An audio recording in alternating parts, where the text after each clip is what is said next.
43 anyos na babae patay matapos na pagbabarilin ng hindi pa nakikilalang sospek sa Lawag City. Tutukan sa ulat ni Gab De Luna.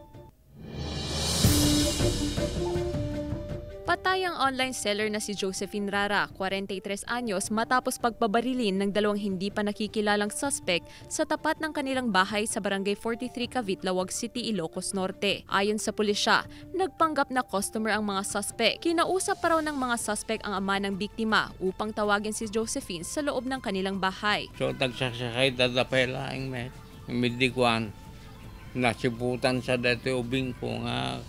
At asutin na iso, nagtakeda. Dinala pa sa pagamutan ng biktima, ngunit binawian din ng buhay.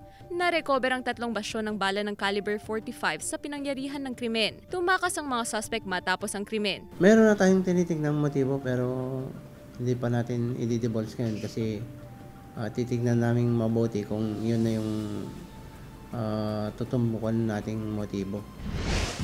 Samantala, daplis sa ulo ang tinamo ng construction worker na si Roger Banes. Biktima ng pamamaril matapos makaalitan ng kainuman niyang tricycle driver na si Randy Castro sa Barangay Paratong, Narvacan, Ilocos Sur. Pinaghahanap na ng pulisya ang suspect.